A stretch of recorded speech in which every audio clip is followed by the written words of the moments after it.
Hi there, and welcome to the Daily Gardener, and thank you for listening. I'm your host, Jennifer Ebling. It's January 17th. Today we celebrate the German botanist whose 1542 book is one of the most historically significant works of all time, and the birthday of a man who discovered the rutabaga. We'll learn about the man known as the father of English botany and the man known as the father of American horticulture. Today's unearthed words celebrate the sleeping winter landscape, and we grow that garden library with a book that helps us create a spa experience in our own homes using herbs from the garden. I'll talk about a garden item that can turn your plants into wall art. And then we'll wrap things up with the story of a man who came up with the idea for a magazine for gardeners who read and readers who garden. But first, let's catch up on a few recent events. Here's today's curated articles. First up is an article from House and Garden. The title of the post was Why the Conifer is Having a Comeback, and it features the head gardener for Great Dixter, Fergus Garrett. Garrett says, conifers do not have to be plonked in island beds with gaudy heathers or peppered around 70s style rockeries like missiles. Their range is mouthwatering, adding form and texture with a twist. And Garrett gives us one piece of advice. He says, if you're integrating conifers into planting schemes, give them plenty of space as their foliage goes brown if there's too much contact with their neighbors. An open, sunny position in a good garden soil suits them best. Now, if you want to check out this post for yourself in the free Facebook group for the show, just search for the word conifer, and this post will pop up. The other post that I curated for you today had to do with painting plants. This post was by Kew Gardens, and they shared the best plants to paint for beginners. If you want to start trying your hand at botanical art, you should know the subjects that are the easiest to try to start painting. First up is the stargazer lily. Hazel Wilkes says, I would recommend going down to your local supermarket or florist and getting a bunch of stargazer lilies. And here's why. If you look at them closely, they have both vibrant and delicate colors. They have large, showy flowers. The petals have lovely, organic, curving lines. Some varieties have dark spots on the petals, which add interest. And overall, they're just bold and beautiful flowers. So whether you're drawing them with ink or with pencil or painting them in watercolor, they make for the perfect subject for beginners. Other flowers that are included in this list included the primrose, apples, anemones, and cotoneaster. If you'd like to read this full post in detail, just search for paint in the Facebook group for the show.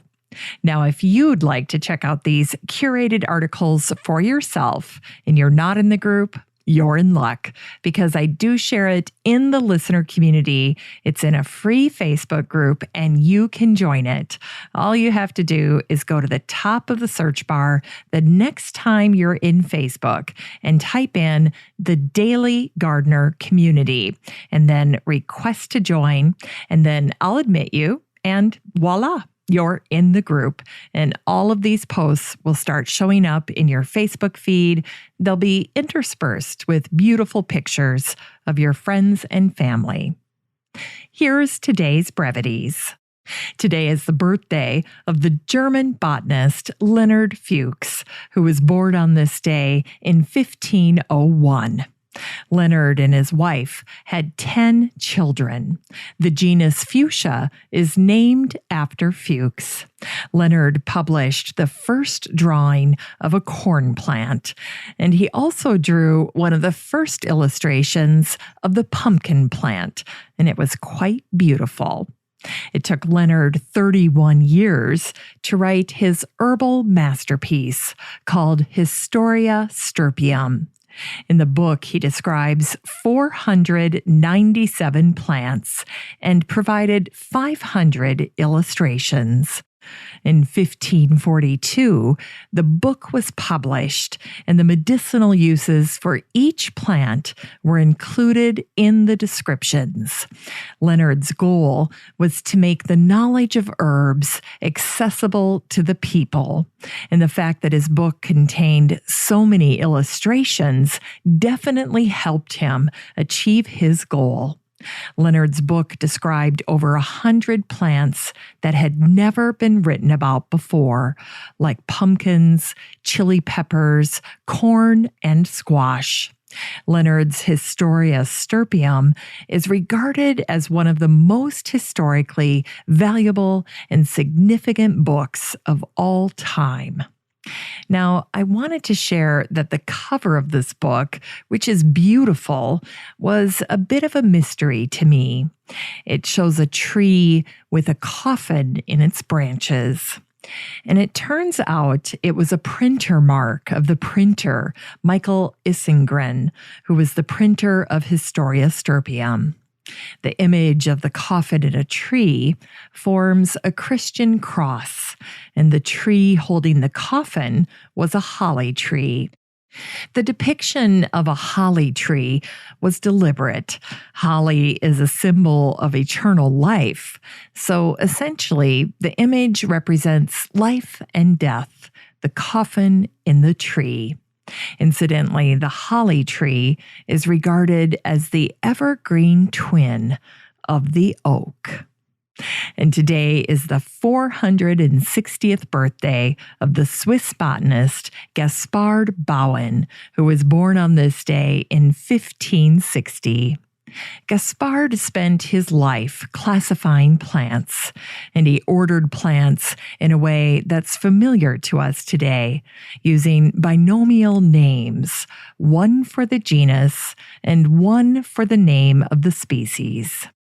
Gaspard was also the first to document a vegetable he named Napobrassica, the vegetable we know today as the rutabaga. Gaspard's name for the rutabaga was prophetic because DNA testing has proven that the rutabaga is the result of a turnip crossing with a cabbage. Gaspard mentioned in his work that the rutabaga was grown in the northern fields of Bohemia, where the people simply called it root. Can you survive on rutabagas, or Swedish turnips as they're sometimes called? Yes, you can. Rutabagas can grow to be as big or bigger than a bowling ball. Almost a year ago, Helen Rosner wrote an article called What a Rutabaga Does Better Than Anything Else. And it turns out that the rutabaga is perfect for making neutral tasting, nicely textured vegetable noodles. Use turnips and the noodles are too spicy. Use zucchini and the noodles are meh. Use carrots and the noodles are too sweet. But rutabaga noodles are just right. Rosner's favorite restaurant in Brooklyn makes rutabaga noodles using a Japanese slicer, resulting in perfect paper ribbons of rutabaga.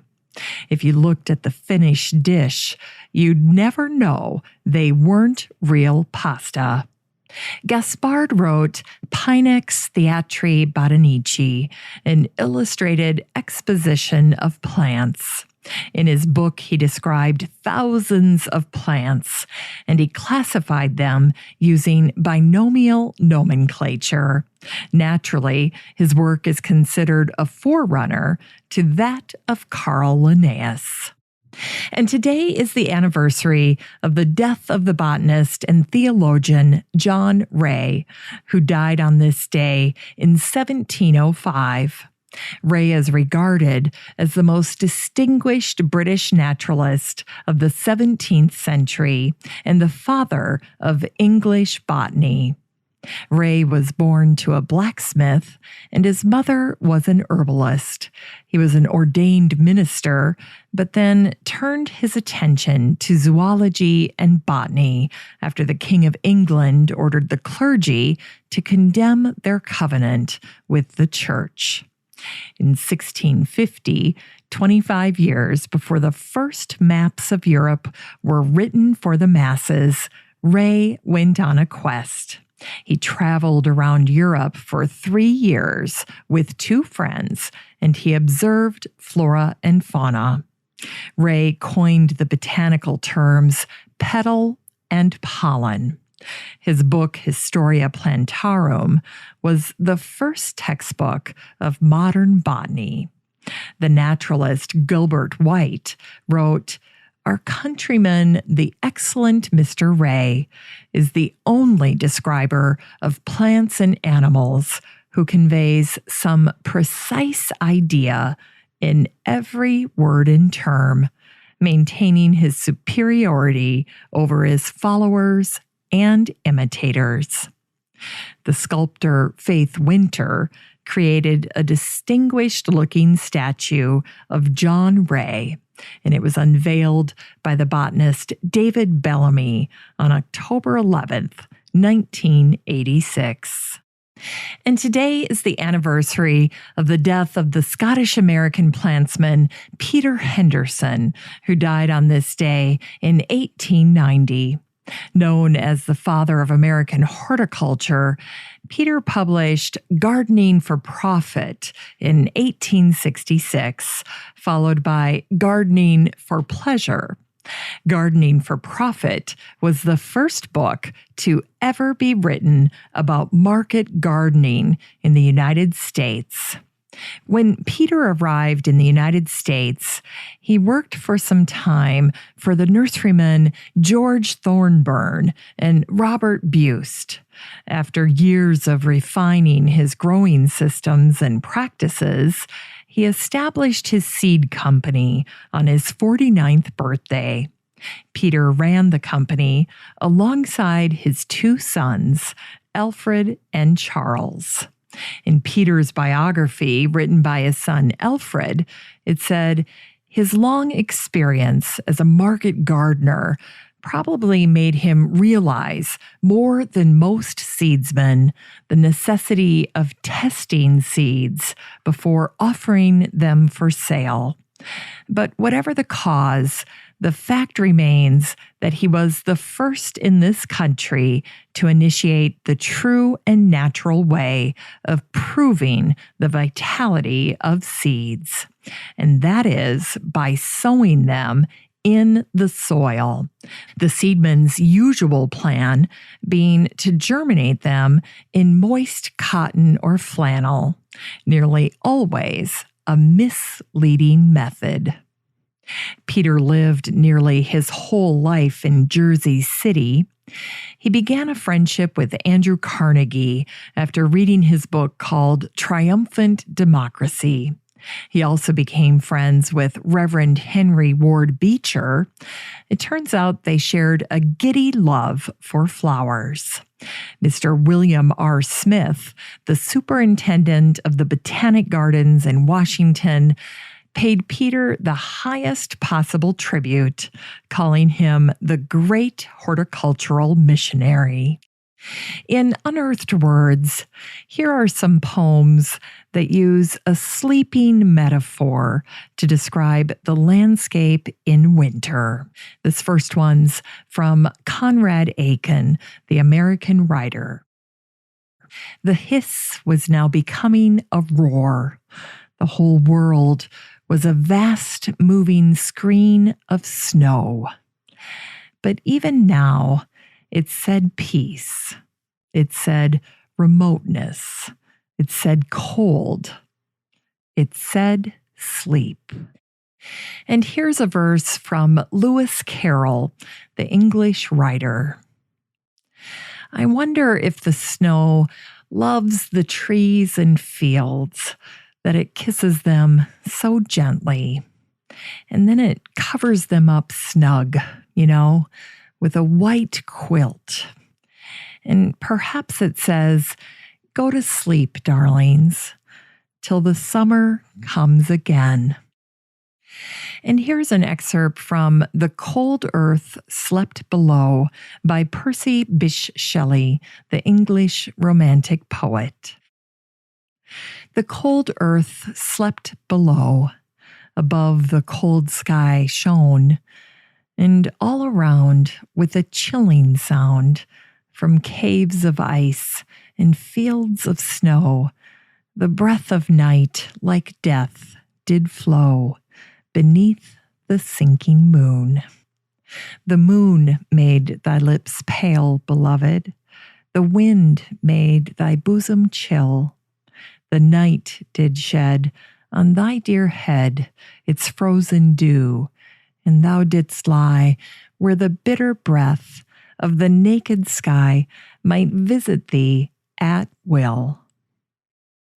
And finally, here's an excerpt from the poem called Winter Sleep by the American poet Eleanor Wiley. Birds of azure and flame, birds go to the tropical Gulf of Mexico. They chase the sun, they follow the heat. It's sweet in their bones. Oh, sweet, sweet, sweet. It's not with them that I'd love to be, but under the roots of the balsam tree.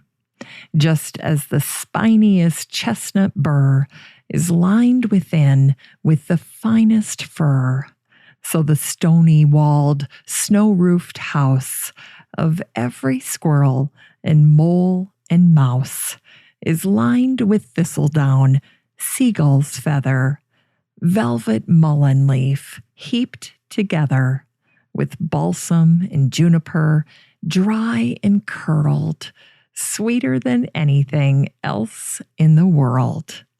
Oh, what a warm and darksome nest where the wildest things are hidden to rest. It's there that I'd love to lie and sleep, soft, soft, soft, and deep, deep, deep.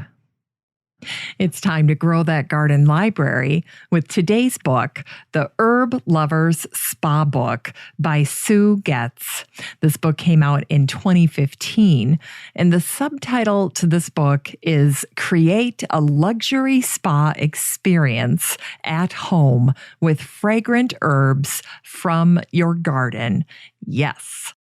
Sue shows us just how easy it is to grow and prepare therapeutic herbs for a custom spa experience in the comfort of your own home.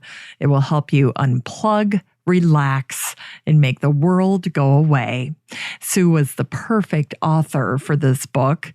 She's an herb gardener, a spa enthusiast, and an award-winning garden designer.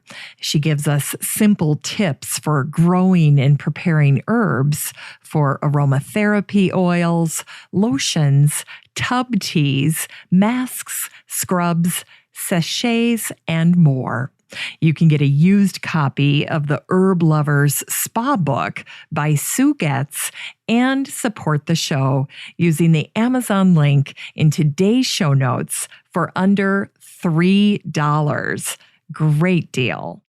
And here's today's gift for gardeners. It's a pack of 6 glass planters. These are wall-hanging planters. They're round and they're glass. They hang on the wall, and you get the set of 6 for $22.99. I had a friend who had these little globe planters on her walls, and she filled them all with succulents and air plants.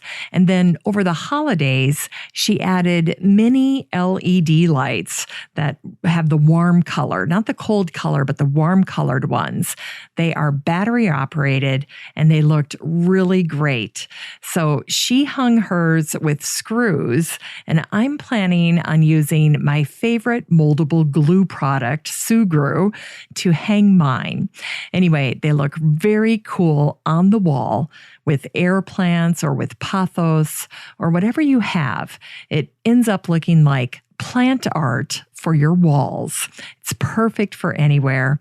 Mine are going in the guest bedroom.